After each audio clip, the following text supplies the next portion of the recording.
Shalom, graça e paz da parte de Deus nosso Pai e da parte do nosso Senhor e Salvador Yahshua HaMashiach, mais conhecido como Jesus Cristo. Meu nome é Alexandre Furlan e neste vídeo iremos falar sobre o bezerro de ouro. Hoje é ensinado no meio evangélico que todo aquele que tem imagem de escultura é um idólatra, porque durante a travessia no deserto o povo criou lá, fez um bezerro de ouro. Então, todo aquele que tem imagem de escultura dizem que é idólatra. Porém, todavia, nós vamos ver aqui em 1 Coríntios capítulo 10, que o apóstolo Paulo diz que é para nós não levantarmos para sentar, comer e beber e folgar, como o povo fez no deserto. E Paulo atribui isso à idolatria. Então, irmãos, o que é um idólatra? Porque a Bíblia diz em Apocalipse 22:15, ficarão de fora os cães, os feiticeiros, idólatras, homicidas e todo aquele que ama e pratica mentira. Então, um idólatra é alguém que segue um ídolo. Não necessariamente é você ter uma imagem de escultura. Isso não é idolatria. Isso é desobediência ao segundo mandamento de Deus. Todo aquele que tem imagem de escultura, ele está desobedecendo o segundo mandamento de Deus. Os 10 verdadeiros mandamentos de Deus, tanto na Bíblia católica quanto na Bíblia evangélica, estão no mesmo lugar. Está lá em Êxodo 20, do versículo 3 ao 17. Então o segundo mandamento de Deus é: não farás para ti imagem de escultura, nem do que está no céu, nem na terra, nem nas águas embaixo da terra. Então isso é abominação aos olhos de Deus, é desobediência ao segundo mandamento de Deus. Isso é um pecado gravíssimo e vai levar o povo católico para o inferno se não se arrepender desse pecado, que é a desobediência ao segundo mandamento de Deus. Mas isso não é idolatria. Idolatria é sempre que você abandona o que a palavra de Deus te manda fazer para você seguir a religião ou o ídolo. Esse ídolo pode ser um pastor, pode ser o bispo, o apóstolo, o papa. Então isso é idolatria. É você idolatrar alguém, abandonar o que a Bíblia diz para seguir a religião ou a pessoa. Então nós vamos ler aqui 1 Coríntios 10, do versículo 1 ao 12. Por quê? Porque o apóstolo Paulo diz que aquela travessia no deserto para chegar na terra prometida está escrito na Bíblia e aconteceu para aviso nós, para quem já são chegados os fins dos séculos. Isso por quê? Nós não podemos esquecer, irmãos, que o Antigo Testamento é uma sombra, para o que iria acontecer com a vinda do Senhor Jesus e a igreja. Então o Antigo Testamento, tudo aquilo que acontecia no mundo físico, hoje acontece no mundo espiritual. Então nós não podemos ignorar jamais o Antigo Testamento, porque senão nós nunca vamos conseguir compreender o Novo Testamento. Então nós vamos ler aqui 1 Coríntios 10 e os irmãos vão entender que idolatria não é ter imagem de escultura. Idolatria é sempre que você abandona a palavra de Deus para seguir a religião ou o líder da igreja. Isso é um idólatra. Então preste atenção. 1 Coríntios 10, versículo 6 e o versículo 11, para os irmãos entenderem que esse texto é para a nossa geração, que vivemos os últimos dias que antecedem a volta do Senhor Jesus. Preste atenção. 1 Coríntios 10, versículo 6 e o versículo 11 diz assim: e estas coisas foram-nos feitas em figuras ou como sombras, para que não cobicemos as coisas más como eles cobiçaram. Então, foi escrito como sombra. Agora olha o que diz o versículo 11. 1 Coríntios 10, versículo 11 agora. Ora, tudo isso lhes sobreveio como figuras ou como sombras, e estão escritas aonde? Na Bíblia, para aviso nosso, olha para quem, para quem já são chegados os fins dos séculos. Então esse texto que eu vou ler é para nós. Nós que estamos vivendo os fins dos séculos, estamos próximos à vinda de Jesus. Temos a Bíblia montada, temos o Espírito Santo de Deus em nós para nos dar discernimento e sabedoria. É o que diz lá em 1 João 2, versículo 20. E vós tendes a unção do Santo, que é o Espírito Santo em nós, e sabeis todas as coisas. Então preste atenção, irmãos, porque isso raramente você vai ouvir na igreja. Então 1 Coríntios 10, versículo 1 diz assim: ora, irmãos, não quero que ignoreis que nossos pais estiveram todos debaixo da nuvem, e todos passaram pelo mar, e todos foram batizados em Moisés, na nuvem e no mar. Então quando eles atravessaram ali, o mar se abriu, ali eles foram batizados. Que hoje o batismo nosso é o sepultamento juntamente com Cristo pela fé, quando você lida nas águas. Vamos lá, versículo 3. E todos comeram de uma mesma comida espiritual, e beberam todos de uma mesma bebida espiritual, porque bebiam da pedra espiritual que os seguia. E a pedra era Cristo. Então, ele está falando daquele anjo que ia diante do povo lá no deserto. Jesus, irmão, ele é comparado com a pedra, com a rocha, que está lá em Romanos 9, versículo 33. Jesus é a pedra de esquina, ele é a rocha de escândalo, ele é aquela pedra de Daniel, capítulo 7, de capítulo 2, que cai sobre os pés da estátua e destrói toda a estátua. Jesus é a pedra, né, que Jesus ele disse para os discípulos: quem os homens dizem que eu sou?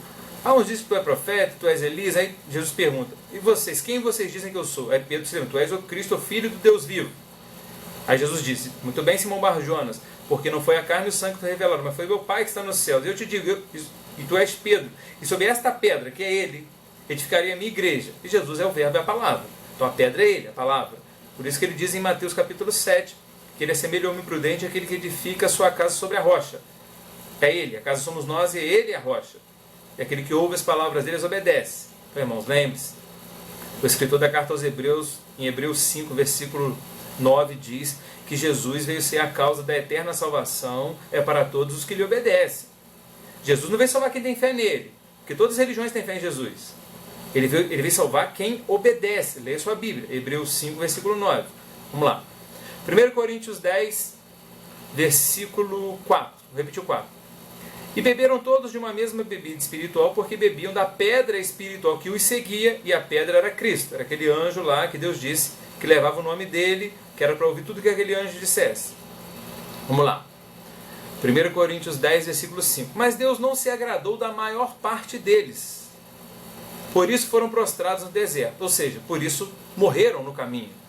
Porque Deus tira o povo da escravidão do Egito, faz uma promessa para eles que é uma terra prometida, que mana leite e mel. Mas aí Deus rejeita a maior parte deles por causa da desobediência, por causa da incredulidade. Então isso é uma sombra para a igreja. Nem todos que saíram do Egito vão entrar na vida eterna. É isso que Deus está falando. Agora ele vai começar a dizer os erros dos irmãos lá atrás, para que nós não venhamos a cair no mesmo erro deles e perdermos a nossa salvação. Presta atenção. 1 Coríntios 10, versículo 5. Mas Deus não se agradou da maior parte deles, por isso foram prostrados no deserto. E estas coisas foram nos feitas em figura, ou seja, como sombra, para que não cobicemos as coisas más como eles cobiçaram. Agora Deus vai começar a falar aqui qual foram os erros dos irmãos, lá no Antigo Testamento, para que nós não venhamos a cair no erro deles. Vamos lá, versículo 7. 1 Coríntios 10, versículo 7. Não vos façais, pois, idólatras, como alguns deles, conforme está escrito: o povo assentou-se a comer e a beber e levantou-se para folgar. O que tem isso a ver com idolatria? Já que ensinam para a gente que idolatria é quem tem imagem de escultura, é o povo da igreja católica. Irmãos, é porque te ensinaram errado. Sempre que você abandona o que a palavra de Deus diz para seguir a religião ou o líder religioso, você se torna um idólatra. O povo lá esqueceu tudo aquilo que Deus havia falado através de Moisés, porque Moisés subiu o Monte Sinai para receber os 10 mandamentos, estava demorando a descer. Eles fizeram o quê? Pegaram os pendentes de ouro que estavam nas orelhas, tanto das mulheres como dos filhos e das filhas, e aí criaram lá o bezerro de ouro. Irmão, isso é no mundo espiritual, irmãos. A orelha é onde você escuta. Por isso, os pendentes de ouro das orelhas. Se você lê Êxodo, capítulo 35, você vai ver que para a construção da tenda da congregação foram usados vários utensílios de ouro, vasos, braceletes, cordões, pulseiras, brincos. Só que na hora da construção do bezerro de ouro foram usados só os pendentes, só os brincos que estavam nas orelhas das mulheres, dos filhos e das filhas. E se Deus quer passar para a gente algo no mundo espiritual, e Deus repete isso ali em Êxodo 32. Preste atenção no que diz aqui, ó. Êxodo 32, versículo 1 ao 4. Mas vendo o povo que Moisés tardava em descer do monte, acercou-se de Arão que veio se tornar depois o sumo sacerdote da tribo de Levi, e disse: levanta-te, faze-nos deuses que vão diante de nós, porque quanto a este Moisés, o homem que nos tirou da terra do Egito, que é uma sombra de Jesus, que também nos tirou da terra do Egito, nos deixou os evangelhos, as cartas de Paulo, Pedro, Tiago, e o povo fez o quê? Abandonou toda a palavra de Deus para seguir a religião, ou o pastor, o bispo, o apóstolo, ou o papa. São os idólatras. Vão adiante, porque quanto a este Moisés, o homem que nos tirou da terra do Egito, não sabemos o que lhe aconteceu. E Arão lhes disse: arrancai os pendentes de ouro que estão nas orelhas de vossas mulheres, e de vossos filhos, e de vossas filhas, e trazei-mo. Então todo o povo arrancou os pendentes de ouro que estavam nas suas orelhas e o trouxeram a Arão. E ele os tomou das suas mãos e trabalhou o ouro com um barril e fez dele um bezerro de ouro. Notem que para a confecção do bezerro de ouro foram usados só os pendentes de ouro que estavam nas orelhas das mulheres, dos filhos e das filhas. Agora vamos lá, vou explicar algo para os irmãos. Lá em Efésios capítulo 6, ali fala da armadura de um cristão, que é o capacete da salvação, a couraça da justiça, a bota do evangelho, que é cumprindo o seu id, né? Que é o escudo da fé, e a espada do Espírito, que é a palavra. Então a espada, no mundo espiritual, é a palavra. Quando vão prender o Senhor Jesus, lá no Monte das Oliveiras, o soldado do sumo sacerdote, quando vai prender Jesus, Pedro vai pega a espada e vai na orelha do soldado do sumo sacerdote. Aí Jesus diz para Pedro, Pedro, embainha tua espada, porque aquele que matar pela espada terá que morrer. A espada é a palavra, orelha é onde ouve. Por isso que Pedro foi lá na orelha. Jesus pega a orelha do soldado do sumo sacerdote e coloca no lugar. Então, como entender isso no mundo espiritual? É a mesma coisa que hoje Jesus estivesse dizendo para Pedro o seguinte, Pedro, a espada representa a palavra. Essa doutrina que você foi lá na orelha dele e cortou, é onde ouve, essa doutrina é sua. Mas a doutrina de Deus é que eu tenho que ser preso, tenho que ser crucificado para salvar a humanidade. Então embainha a tua espada. Como essa doutrina é sua, é do seu coração, e o coração do homem enganoso, aquele que matar pela espada terá que morrer. Então aquele que ensinar falsas doutrinas vai ter que morrer por elas. Então muitas das vezes você ouve nossos vídeos aqui no YouTube, nós temos um canal, e para você encontrar todos os nossos vídeos é só você digitar Capelão Alexandre. E quando você vai comentar esse vídeo com um pastor, com um bispo, com um evangelista da igreja, eles não vão te dar ouvidos. Porque eles mataram tanta gente com falsas doutrinas, falsos ensinamentos, que eles vão ter que morrer por elas. É isso que quer dizer no mundo espiritual. Então vou repetir. Êxodo 32, versículo 1 ao 4. Para a confecção do bezerro de ouro, é usado somente os pendentes, os brincos, que estavam nas orelhas das mulheres, dos filhos e das filhas. E isso é porque Deus está querendo nos passar algo no mundo espiritual. Porque para a construção da tenda da congregação, em Êxodo 35, ali já foram usados vários utensílios de ouro. Vasos de ouro, braceletes, cordões, brincos. Mas para a confecção do bezerro, e Deus repete isso ainda, só os brincos. Porque é no mundo espiritual que ele está falando. Vamos continuar. 1 Coríntios 10, versículo 8 agora. E não nos prostituamos como alguns deles fizeram e caíram num dia 23 mil. Ele está falando, não seja idólatra como o povo lá no deserto. O povo sentou-se a comer e levantou-se para folgar. Hoje é a mesma coisa. Jesus subiu ao céu, está demorando a descer. O que o povo fez? Levantou-se a comer, beber e levantou-se para folgar. A Bíblia está mandando os irmãos se apresentar diante de Deus aprovados, como obreiro de que não tem do que se envergonhar, que maneja bem a palavra da verdade para cumprir o id. Ninguém entende nada da Bíblia. Jesus contou a parábola dos talentos, que o Senhor deu um talento para um, 2 para outro, 5 para outro, se ausentou, mas depois vai querer conta dos talentos. E o que não multiplicou ele lançou no inferno, mas ninguém quer saber disso. Jesus disse em João 15, versículo 1, ele é a videira verdadeira, porque ele é a palavra. Nós somos as varas e o Pai é o viticultor. A vara que está ligada na videira e dá fruto, o Pai poda. A vara que não dá fruto, ele corta. É lançado no inferno, mas ninguém quer saber de dar fruto. Então a Bíblia diz, busque seguir a paz com todos e a santificação, sem a qual ninguém verá Deus. Mas hoje todo mundo está no tempo da graça, no favor imerecido. O apóstolo Paulo diz em 1 Coríntios 9, eu esmurro meu corpo, faço dele meu escravo, para depois eu ter pregado aos outros, eu não venha a ser reprovado. Paulo tinha medo de ser reprovado, mas os evangelhos estão todo mundo salvo. Paulo diz em Filipenses 3, não que eu já tenha alcançado a salvação, mas eu estou lutando para conseguir. Mas está todo mundo salvo dentro da igreja evangélica. Ninguém faz nada para Deus, ninguém entende nada da Bíblia, ninguém ama o próximo, ninguém cumpre o seu, ninguém faz nada, está todo mundo salvo. Então são o quê? Está fazendo a mesma coisa que o povo lá no deserto. O povo assentou-se a comer e levantou-se para folgar. Porque abandonou toda a palavra de Deus falada por Moisés para seguir o quê? Seguir o que? O coração. Seguir o sistema. É o que está acontecendo hoje, irmão.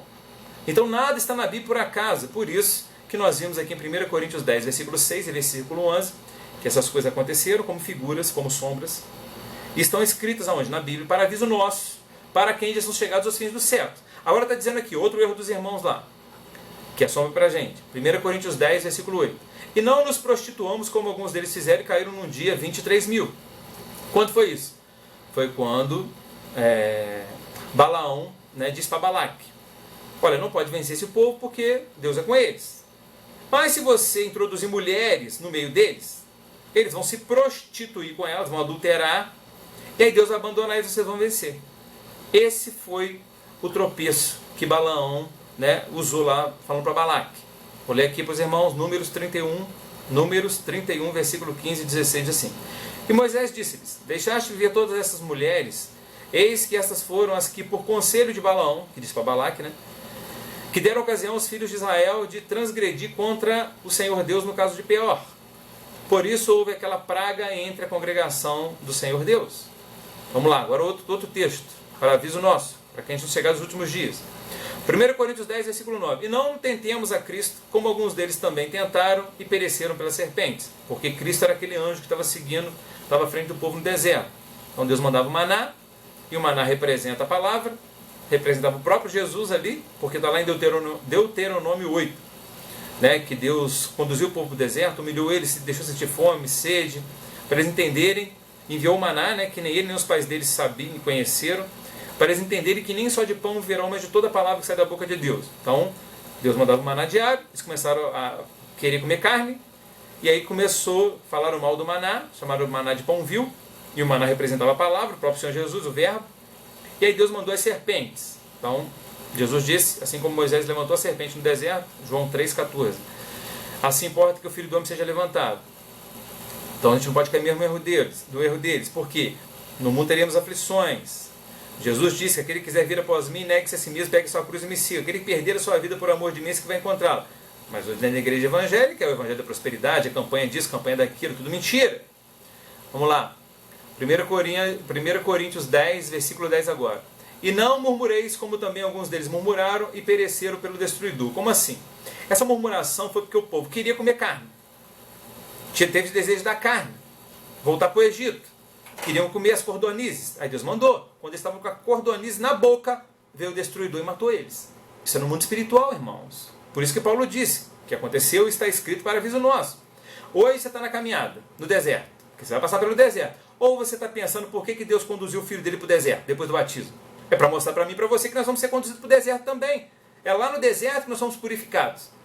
Então no deserto tem o maná. Quanto mais tempo você demorar para comer o maná, que é a palavra, mais tempo você vai ficar no deserto.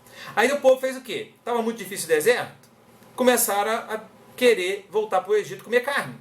Quer carne? Então toma carne. Quer as obras da carne? Então toma as obras da carne. Quando a carne estava na boca, veio o destruidor e destruiu eles. É tudo sombra, irmão, para o que está acontecendo hoje no mundo espiritual. Porque tudo que acontecia no mundo físico, no Antigo Testamento, hoje acontece no mundo espiritual. Por isso que Paulo vai dizer aqui agora, ó, 1 Coríntios 10, versículo 11. Ora, tudo isso lhe sobreveio como figuras ou como sombras, e estão escritas para aviso nosso, para quem já são chegados aos fins dos séculos, para a nossa geração. Aquele, pois, que cuida estar em pé, olhe para que não caia. Irmão, você pode cair, irmão. Se não for pela graça e misericórdia de Deus, você vai cair. Então começa a ler mais a Bíblia, faz um propósito com Deus de ler a Bíblia toda, se santifique, irmão. Porque aquele que não estiver em paz com todos e se santificar, não vai entrar na vida eterna. Aquele que não nascer da água do Espírito não vai entrar no céu. Aquele que não multiplicar o talento não vai entrar no céu. Aquele que não se apresentar diante de Deus aprovado como obreiro de que não tem do que maneja minha palavra da verdade, irmão, você está correndo sério risco de não entrar no céu. Então, irmão, se esforce para assistir nossos outros vídeos. Para você encontrar todos os nossos vídeos no YouTube, é só você digitar Capelão Alexandre e se esforce para comprar o nosso livro. Vai te ajudar a entender a Bíblia de Gênesis ao Apocalipse. O livro na regra correta de interpretação. Para você adquirir o nosso livro, é só você entrar no nosso site www.revelandomistérios.net. Vou repetir, www.revelandomistérios.net. O livro custa R$37, você vai ganhar um DVD de brinde que vai te ajudar a entender de onde vai surgir o anticristo, vai te ajudar muito na caminhada com o Senhor Jesus. Anota aí meu telefone, me adiciona no WhatsApp, terei meu prazer em te responder, a falar com você. É DDD 24 988 37 6471. Repetir, DDD 24 988 37 6471. E com o amor de Deus, a graça de nosso Senhor e Salvador Jesus Cristo, com a comunhão do Espírito Santo de Deus, esteja com todos vocês, agora e para sempre. Amém.